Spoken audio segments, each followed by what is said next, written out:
ABC One Television. ABC One Television. ABC One Television.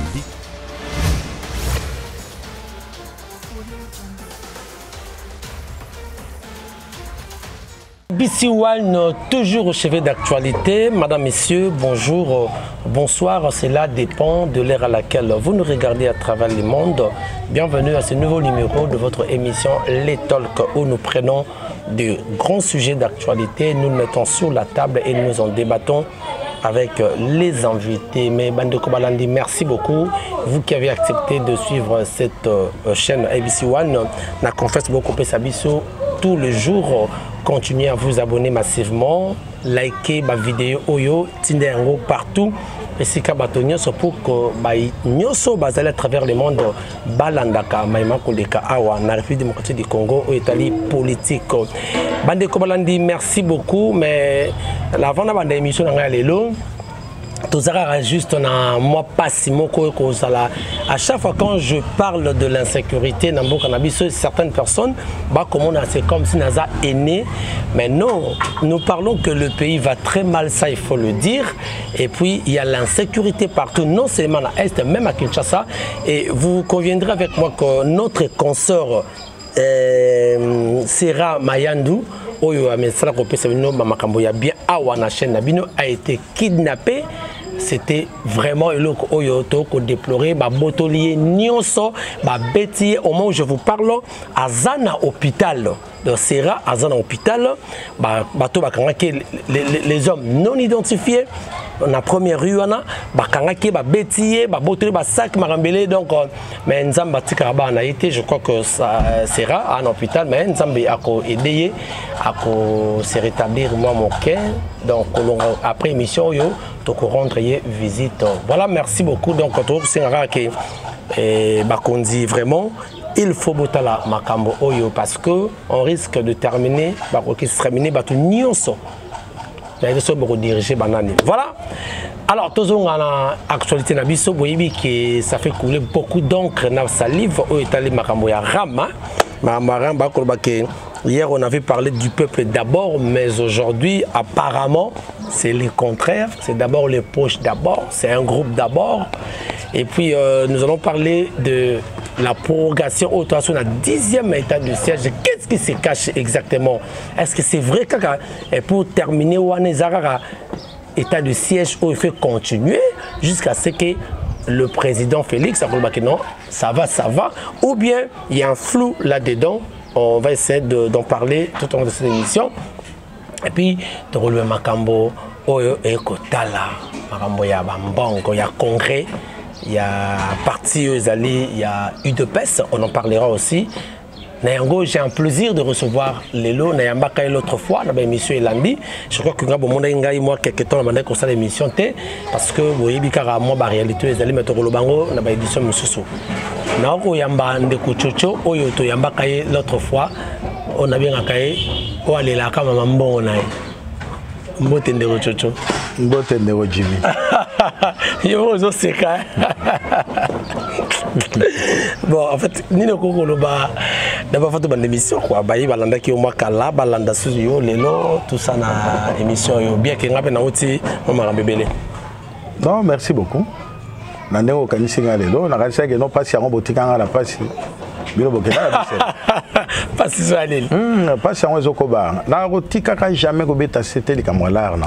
Bon non, voilà tout. Maman non. Qu'est-ce qui s'est passé? Parce que fauteuil déjà. Non, les gens sont animés d'une très mauvaise foi que tu n'as jamais vue. Ah, nous sommes les héros vivants. Bisoyo. Héros vivants, n'expliquera bien une fois passé. Et ça, TV so parce qu'il y a une très mauvaise foi. Mais les linges sales se lavent en famille. Non, j'ai tout fait. Depuis 2004. 2004. Mais là, on rappelle Mongo au Rekamana, UDPS, Ezarayanine. D'accord. Au Moninga, et puis ça kanda. Quand je vois la lutte que nous avons menée dans ces pays. On les a bafoués, hein. Et que avec ce qu'on voit aujourd'hui, avec la gestion quotidienne, il y a parti. Et puis ça pour ça.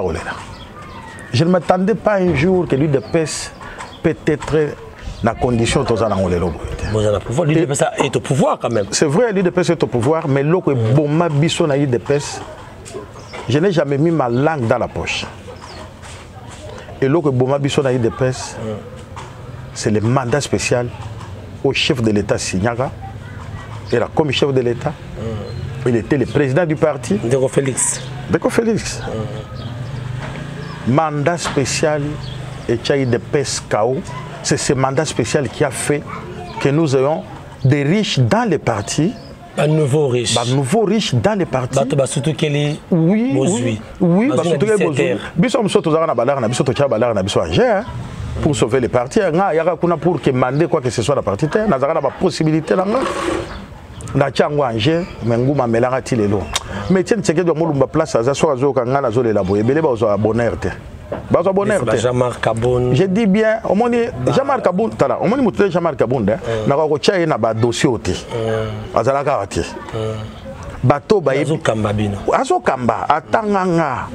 Mais wana yo kango na sango, na mona musala na sala. Mais à ce moment-là, azalaka na kisasa. Non, pas à sango et son papa. Pas à sango et son papa. Ah. Bato lelo o bazo mona na zolo baboye, ti bazo talaka na écran.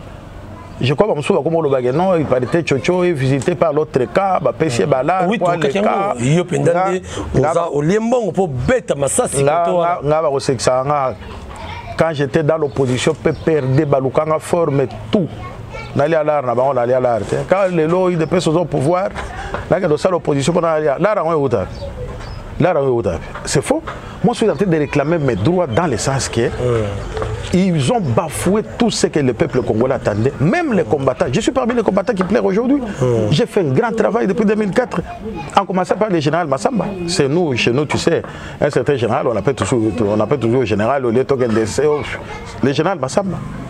Massamba, Moutanda, Jacquemin, Mavungu, Tilelo. Kabouya comme certains gens. Kabouya connaît bien ses problèmes. Il y a problème là. Mais ma faute comme bon non, pas parce que c'est la mauvaise foi. Mais qui sont au pouvoir? C'est l'UDPS ou bien les gens ne sont pas au pouvoir? Non, moi je crois cette fois-ci dans le fonctionnement, il y a un bateau, dans un comportement qui s'affiche aujourd'hui. C'est pas l'UDPS? Non, ça ce n'est pas l'UDPS. Ah, l'UDPS n'est pas au pouvoir? Non, non, ça ce n'est pas l'UDPS. Mais qui sont au pouvoir? Donc ce sont les individus qui sont au pouvoir de l'UDPS qui se sont retrouvés au pouvoir. Quelle différence? Aujourd'hui, l'UDPS est en pouvoir, mais l'UDPS est en pouvoir. Parce que si l'UDPS est au pouvoir, les slogans du peuple d'abord allaient être d'abord appliqués. Et les projets de société de l'UDPS. Jusque-là, le peuple d'abord n'est pas appliqué. Hein? Je suis parmi ces victimes-là, je ne peux pas dire que le peuple d'abord est appliqué. Parce que d'abord, dans ce slogan, il y a la bangote. C'est le slogan qui a été laissé par les faits. Il y a le pourquoi. Les autres sont venus copier les slogans. Est-ce que les ont maquillé là ou quoi? Bon, bonne foi Ezali. Il a cette bonne foi de le faire, mais il est mal entouré. Je ne cesserai jamais de dire ça. Il est très mal entouré, que ce soit dans le milieu où il se retrouve. Rien de bon. Et la plupart qui sont là, la plupart, je dis bien, je précise, et je pèse bien mes mots, et je ne mets pas ma langue dans la bouche, la plupart sont des affairistes.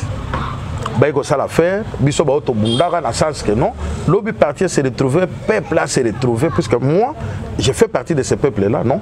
Non. Vous êtes convaincu que les lots peuple-là se retrouvent à terre? Moi, je veux te dire, le peuple va se retrouver le jour où le président va taper sur la table de chasser tous les aventuriers qui sont à ses côtés, en commençant par l'UDPS. Et j'ai toujours dit aux gens, la vraie justice dans ces pays... N'a impunité. N'a impunité. Mais Zamboka, non? Non, non. Je parle de la vraie justice. Mais il y a déjà une vraie justice? Il y a la justice qui est là, qui se bat. Mais qui n'est pas encore vraie? Non, non. Moi, je ne crois pas ça. Puisque si la justice était là, moi, j'allais être honoré par mon parti. C'est comme ça que je te dis que non. La vraie justice dans ces pays commencera où l'impunité et l'injustice va finir dans l'UDPS. Là, à ce moment-là, non, ça sera un courant qui va emporter tout le monde. Tant que l'impunité et l'injustice sera dans l'UDPS, n'attendons rien de bon. Mais quand on explique l'impunité dans l'UDPS, quand je parle de l'impunité, hein, c'est-à-dire, Moutoko y a une idée novatrice. Quand tu amènes ça et que les autres là, on dit que nous avons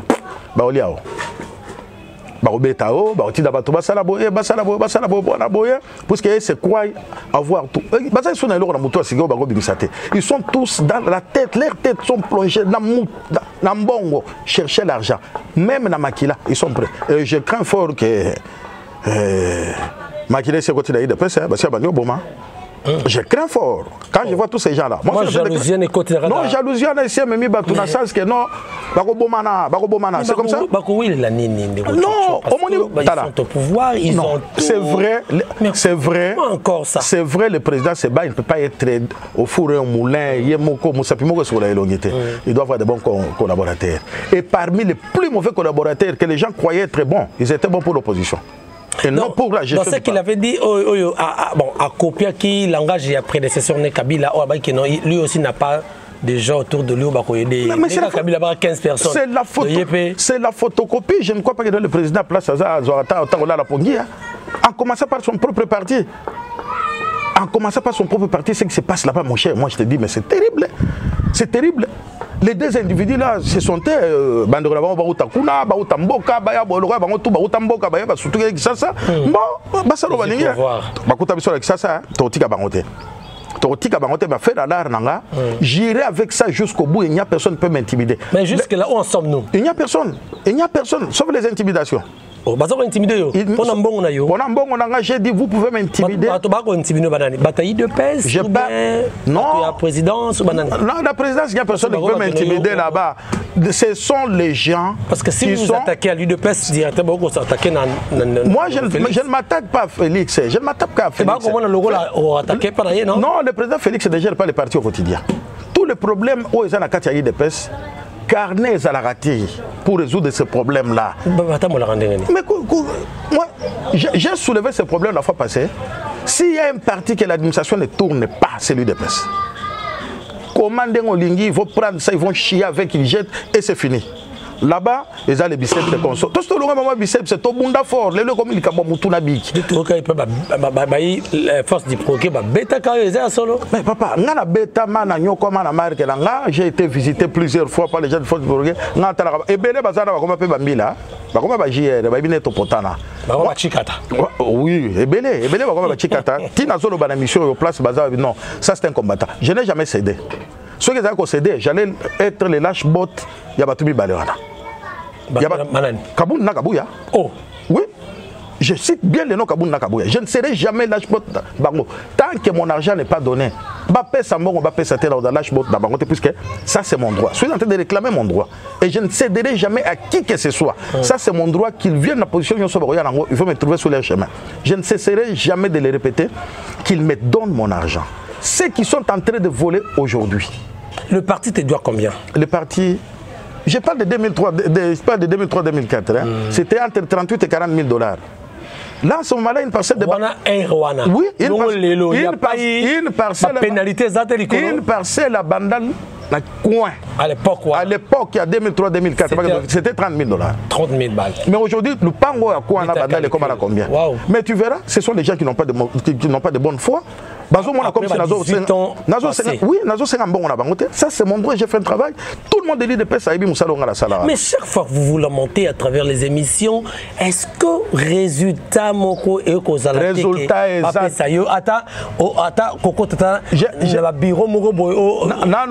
Coup de fil. Il y a encouragé un coup de fil à l'intimidation. Je suis ministre de dossier. Avant que ministre, dès que nous serons là, nous allons nous battre pour que tu sois payé.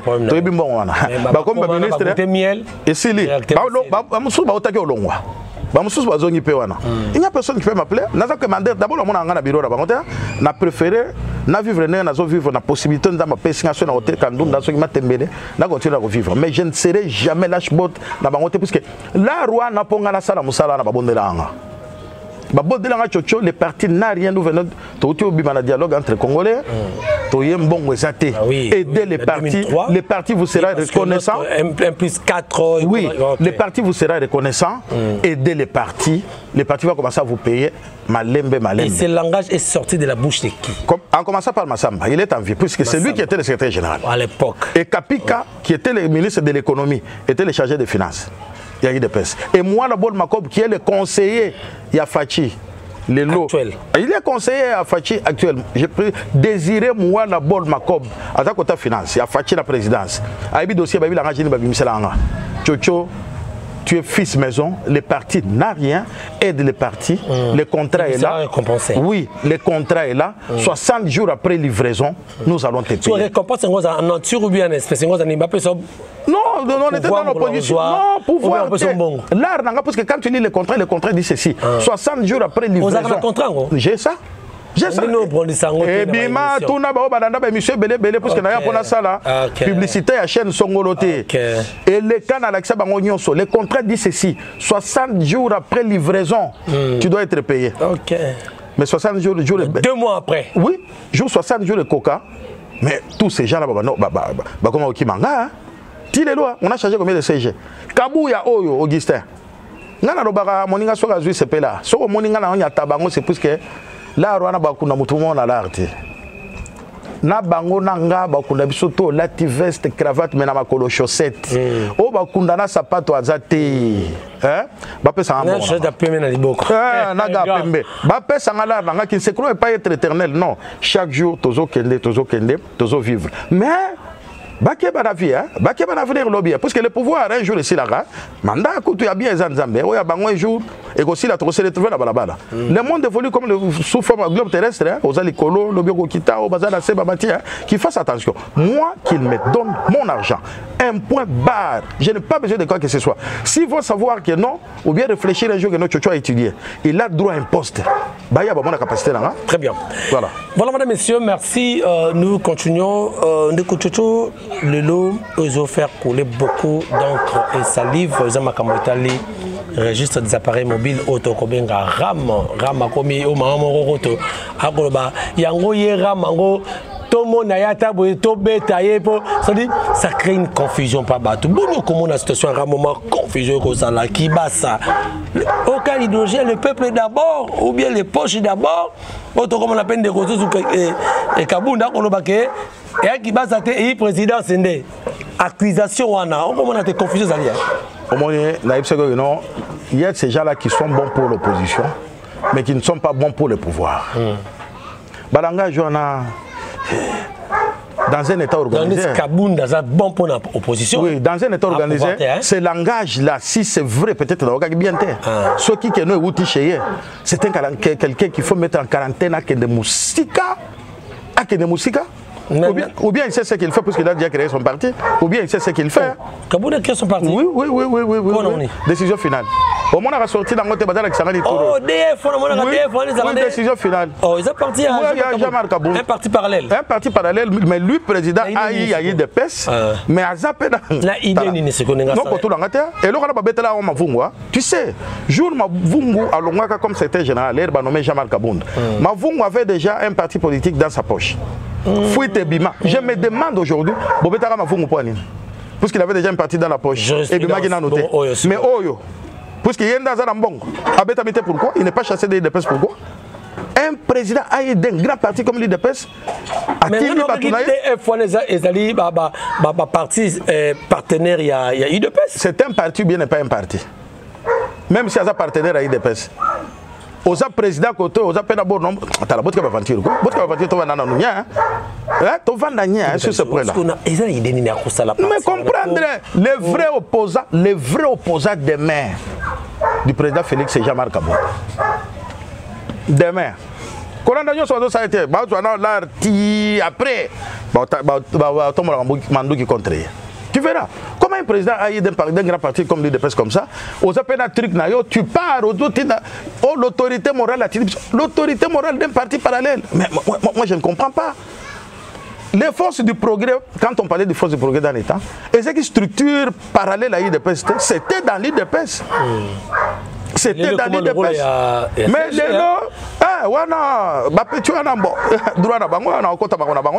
moi je suis déçu na création Borwana na jour comme moi j'étais sur place et retiens ce que ça fait azo remercier force du progrès et ça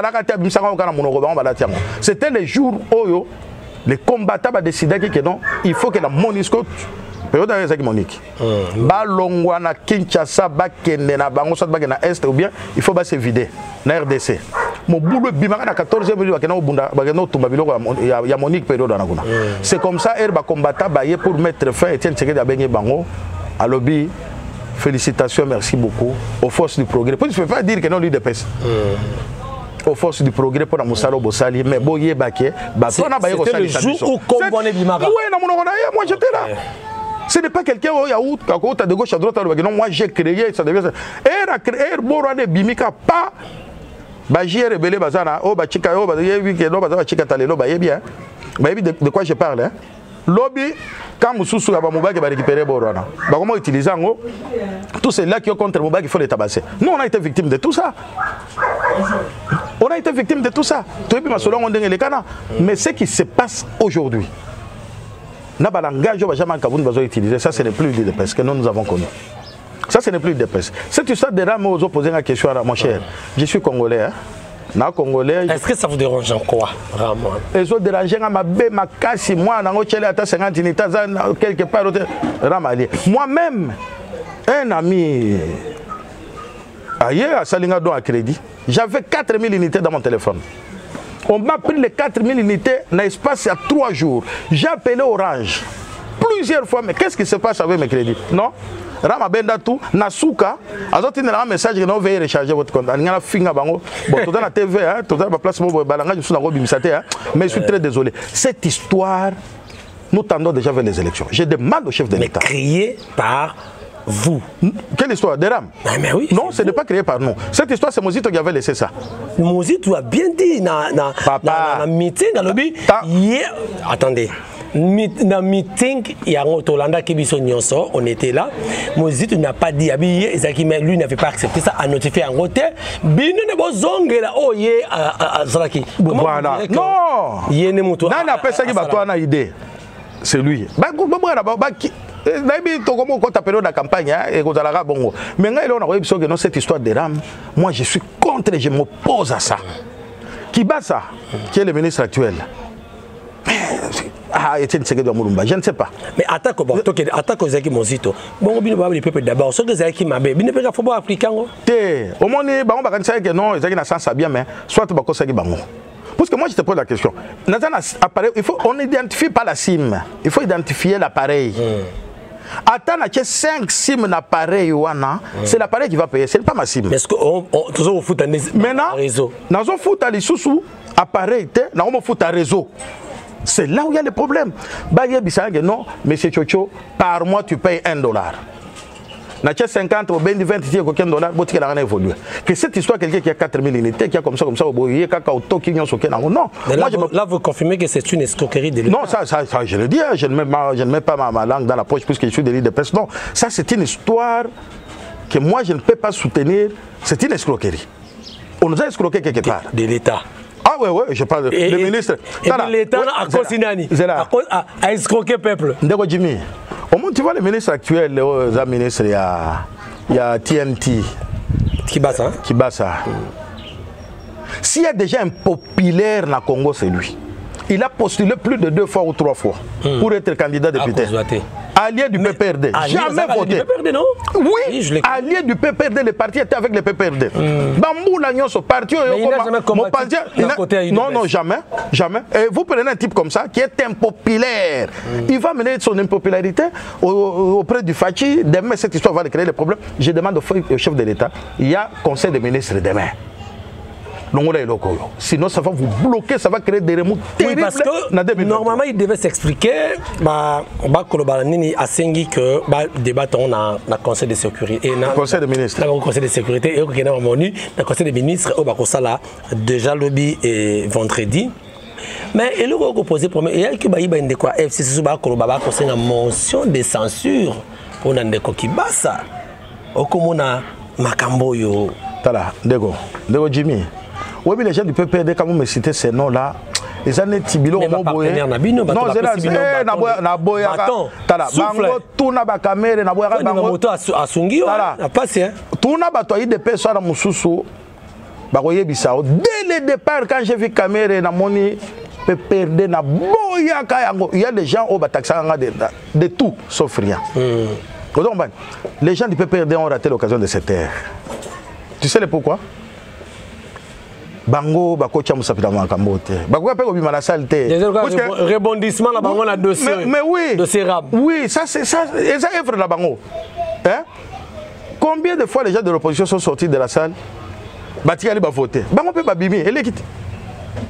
Bah c'est racheter du bosso population. Tous les blessures intérieures là, bango donc on s'en raté. Non, pas ces gens là. Parce que c'est d'abord mon baïbaki. Babika coûte plus que Fatia Robert Baron que non, je ne vais pas fouiner. Mais base la Moukolo Zali. Ces gens là, ils vont fuir d'eux-mêmes dans des bêtises au Bassala Namboko. Mais place on a si Baron a raison. Pour la première fois, je vois le PPRD. Baye, cause à la cima peuple, j'ai dit bravo. Bravo. Bravo, mais ils étaient encore déroulés. Baza combien? Moi je te dis qui bat ça. S'il était dans sa peau d'un grand politicien, parce qu'il n'a jamais géré quelque part, s'il était dans sa peau, la moindre des choses, il n'allait pas attendre ce débat, non. Démissionner, c'est fini. Tellement qu'il y a un bon Zakuna. Parce qu'on peut pas nouveau richesse. Est-ce que vous comprenez le Nengal qui 25 millions? Non, c'est faux. 12 millions de contribuables. Non. Donc, 266 millions. Non. Bah, ça, enquête parlementaire et ça, les bâtons sacrés, bah, côté. L'enquête parlementaire, on a été. Babi mbutu mutu pesa kata union sacrée hein dossier wana misu ba hypocrite ba hybride ba zebele kuna ba hybride wana na mona kango eloko te ce sont les gens ba la président rien ba longo dika ba veste zaki veste noire là tu veste rouge bien balusi ngana même mentalité même esprit. Tu comprends? L'union sacrée, je commence à parler au moins il y a eloko na quand je vois même quelques cadres de presse bazo soutenir les locaux. Mais ces gens ici, il y a certains étudiants.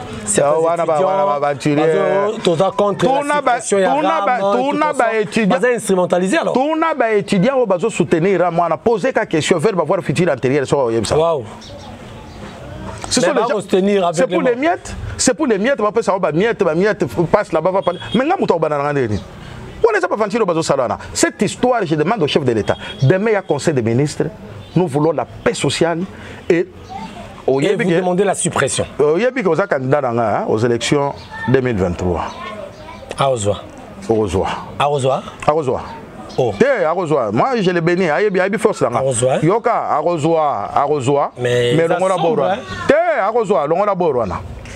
Bora ramwana lobby conseil des ministres en tant que chef de l'État beta la messa. Arozwandeni ba pembeni ba kote ba sa système ya tindika chakal. Te bazana raison tindika chakal. Ça comprendre. Bazaka ba tindika ba che sukal. Même na IDPS wana. Même na IDPS wana ba to diale lo basé belé bazo sa président vérité te. Même na IDPS wana tindika chakal baza. Comment on a ngamba na te? Biloko bakabuna bakabuya bazo sala des années. Tindika chakal. Tindika Chakal, Bayebi que Chocho a toujours parlé et je ne parle jamais derrière les dos de la cuillère. Au public qui est au soutenir Déco Félix, mais ça m'a ramené. Aventurier! Si Félix a des problèmes aujourd'hui, le Bao va créer des problèmes, c'est Bakaboun, la Bakabouya. Vous voulez quoi? Vous voulez quoi? Usurpation de pouvoir à ta modèle. Mais il a démenti cette information. À ta démentir, je connais la brutalité de ce type-là. Je connais sa brutalité. Je le connais. À ta de mentir, moi je n'ai pas de preuves, mais oh, gars, mon acquis. Mais quand j'analyse la façon dont Rebellier, il est prêt à ça. Il est prêt à ça. Batka Bavantir au Bazo Salana. Balongo Laboro Ram, Bachamo Pazi, Kimia et Kota, tout préparer l'élection. Très bien. Merci beaucoup de Gochocho. Toko, sous qu'on a dernier point d'Abisso. Où ils allaient, matango, comme ils allaient prorogation. Insécurité oyo nayoki na tout signé cet accord les sous na Émirats arabes kuna na Dubaï accord pour la sous insécurité na est on a sur 10e prorogation. Qu'est-ce qui se passe au juste? Est-ce que l'état de siège est réel? Il y a quelque chose qui est derrière ça ou bien les années juste? Les chefs de l'État avaient une bonne foi.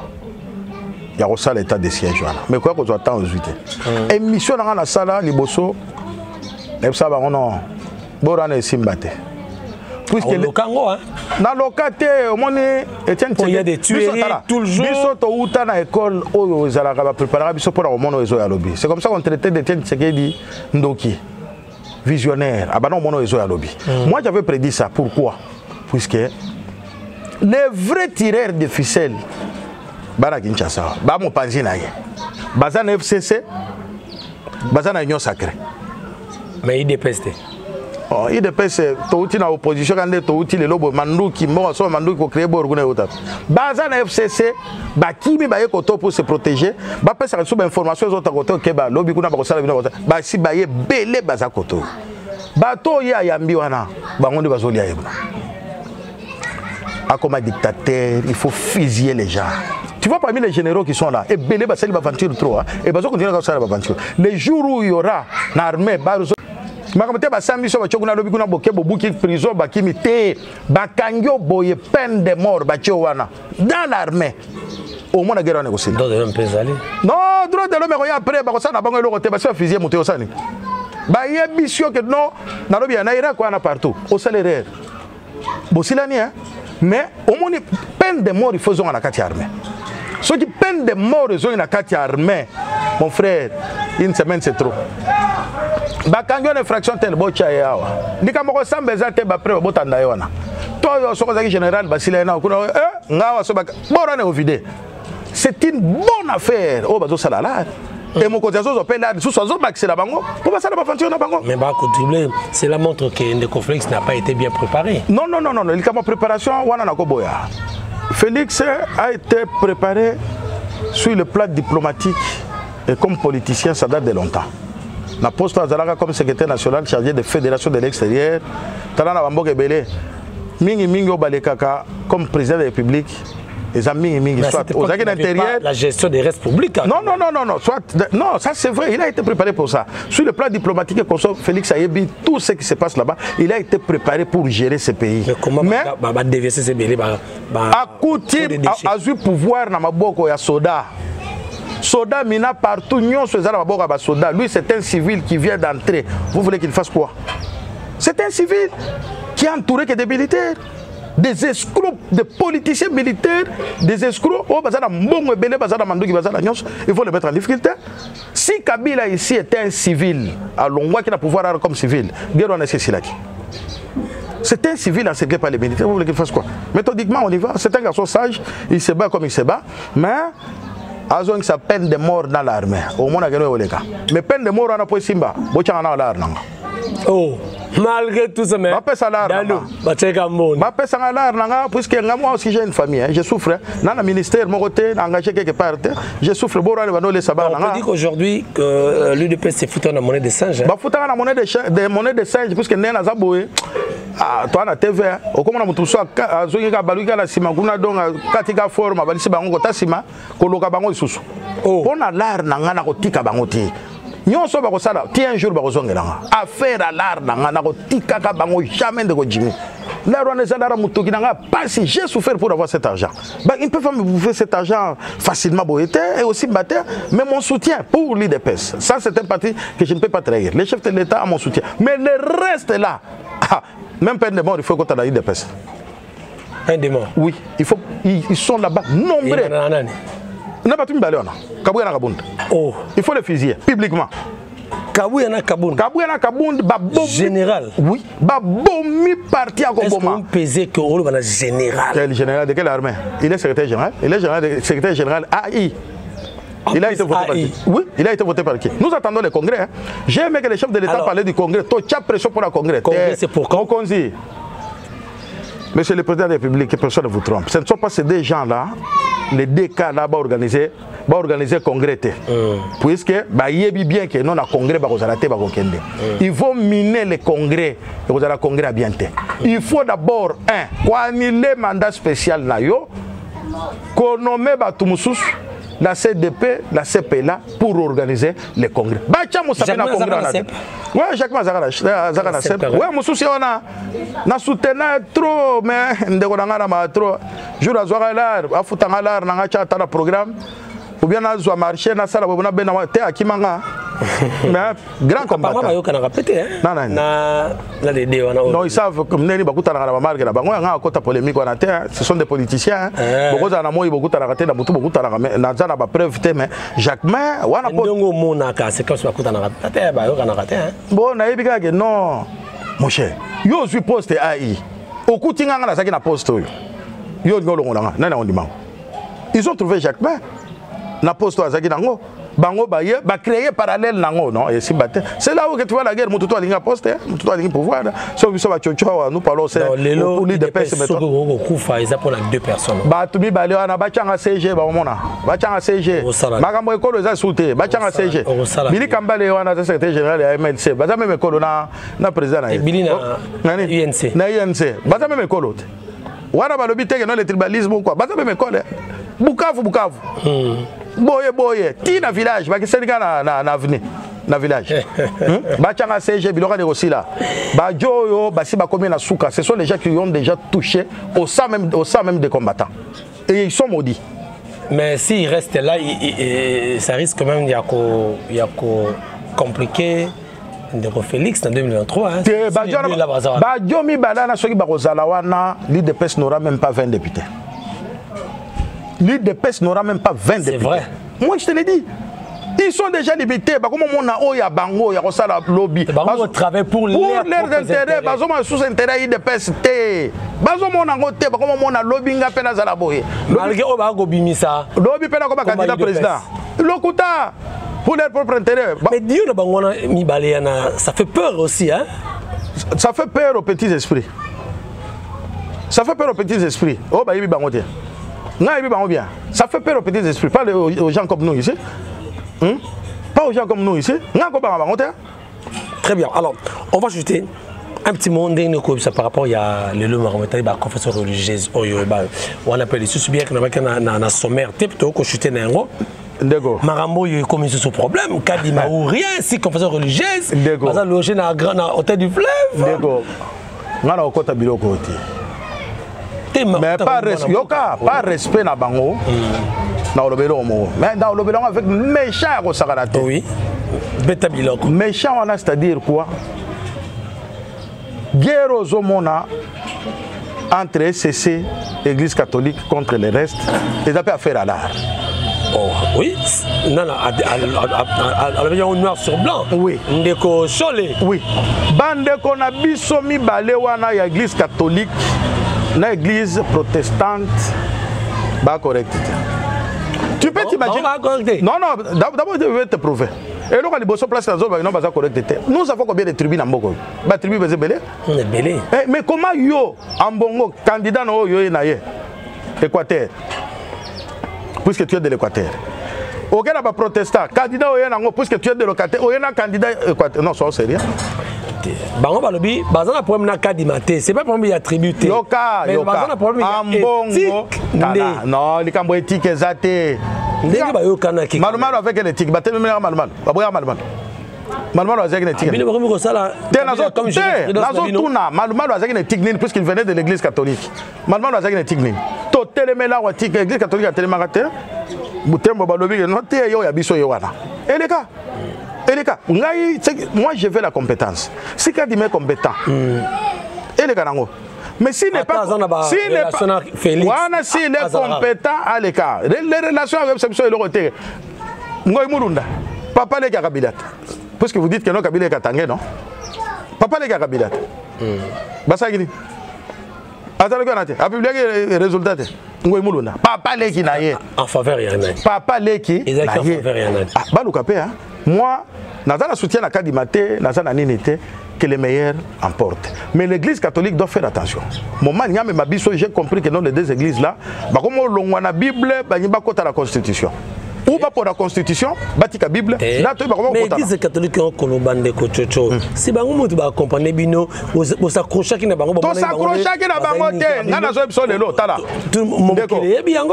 D'accord. J'ai lancé au défi. L'église catholique est lobby à travers CLC.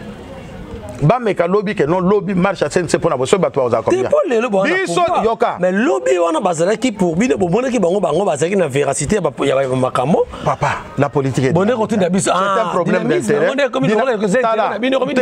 bana mayo ana babenda lar na Genève et quand bango na Kingo bana mayo ana surtout l'église catholique là bayebi bakona bango basaki na Genève obenda bala yoka otamela mbondo za Ndeko Félix o ti lelo bala bake oyo mama na lobi babenda lar na Genève après départ à Félix babenda lar na Genève pour les combattre par tous les moyens barotika te ah bon barotika te Soit qui va checker mon tour dans l'église catholique. Oh, avant que la chaîne de comment publier les résultats. Soit qui va me candidat à l'église catholique. À Kokota na chaire de combat lobby a mis ses résultats et nommé ou bien est élu chef de l'État. Nommé? Non, Yoka est nommé ou bien est élu chef de l'État avec autant de pourcentage cardinal Ambongo. Oh. Bacha l'église catholique au Yoka. Ah oui, au Drambutu Mutu. Ambongo a sa candidat mais John a bisa Ambongo candidat, a bisa Ambongo président. Nazo Ipsao. C'est pas vrai. Nazo Ipsao. Mais moi je fais la paix sociale. Et là, on y a bino basa dans nzambe ko pesi exemple o tozaka no soko sali boye recours à ce qu'il faut que le peuple sali nzambe mais bino na bino mais bandanga nzambe ils ont incarné la paix quand même. Ils incarnent la paix maintenant c'est entre eux, ils se battent entre eux. Tu sais la politique est parce qu'ils vont politiser en gros. Les habits sautés. C'est une chose sur la lobby en gros. Dans la kisaki bay imbo kabaye bien gros ba que JP tamla ki bay ki lobby candidat du chef. Ah, bah, le candidat du chef. Oui, mais candidat du chef, on va battre les mélanges. Papa, tu sais. Ça, c'est pour planifier. Ce qui est nous avons un ministre de l'Intérieur qui est de l'IDPS. On met ça de côté. On a saison à l'intérieur. On allait dire que nous avons un ministre de l'Intérieur à l'IDPS. C'est la relon avec. Non, c'est très compliqué. C'est un problème d'intérêt. Au moment de l'église, les 6 confessions religieuses. Comme Congolais, na politicien, n'a se comporté comme un hybride là. Non, comme politicien, Nathalie, dans l'église catholique, il y a Damé Bissopion. Pour les 6. Je suis pour les 6. Puisque au moins, non pas pro Kadimate. Mais les 6, c'est Kadima. Puisqu'ils sont majoritaires, Babimi c'est les 6 là. Là, j'ai dit oui. Comme ils sont majoritaires, ils sont dans la fausseté. Non, majoritaire, dans la fausseté. Ce côté, Banganza Manane Bazaraki, Bayaki au combattant à niveau d'Andéné. L'anda peut sonner. Olanda peut vérité sonner aux autres bagages chaudes. Sonner, beauté, malonda botere marabo lobi pourquoi pas pour côté mais la pété parce que ils ont même situation ngakuna sa président Félix Kokota no makamonte et benda na onti élection to en 2030 alors total le président ça sera qui. Très bien. Alors voilà mesdames et messieurs, nous sommes arrivés à la fin de cette émission, je crois bien. Vous avez compris Nengeto Kosololi Awa Maimatali politique ya mboka na biso République démocratique du Congo, négociation comme la souka, nini baimbo kapako retenir na passage no lelo na émission le susu oyo awa na émission 1. Vraiment monsieur Jimmy et Sengwatro. Tout le monde en a kala. Hein, to passer ba moment qui toko lelo mais affaire à l'art na otikate, ba cha l'art na ya mi balé bande ko na este na za pour bango. Mais mokonzi ali ana fochette amulaye na nyosa kirwana basa ali kupana ndogite baza aventurier ya misatu la paix sociale régnera pour les combattants après le congrès, mais ce ne sont pas les deux gens là vont organiser congrès parce que ce sont les tirés de ficelle dans nombre vont organiser congrès tokende na congrès toye ba comment préparer l'élection. Je veux les élections libres, transparentes et démocratiques.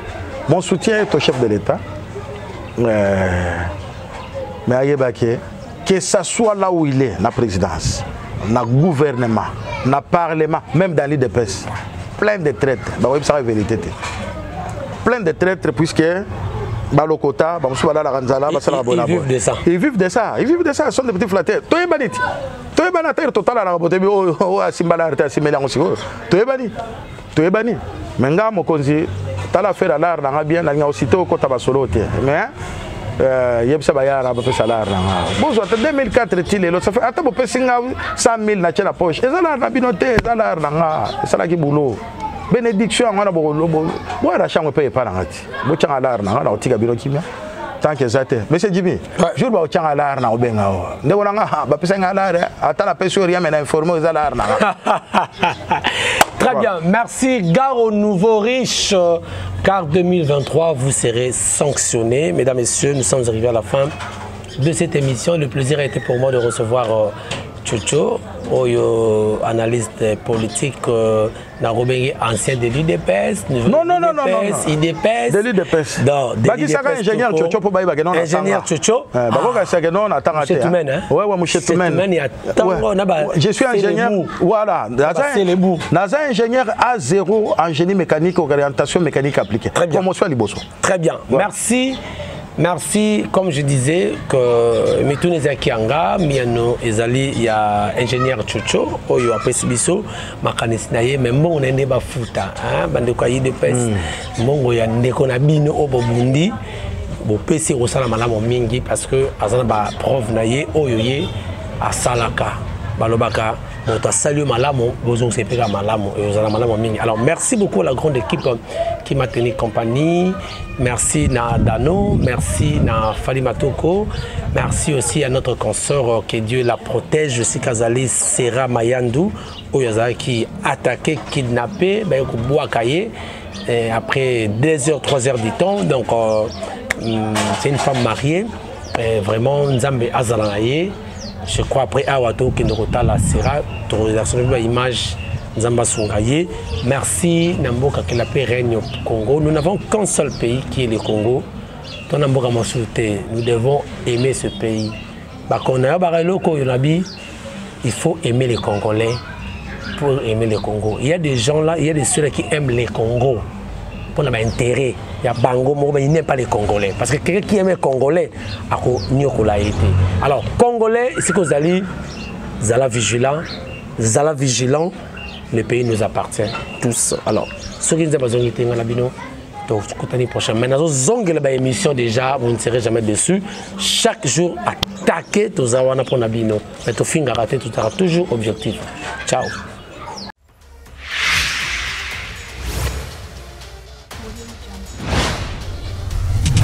ABC One Television. ABC One Television.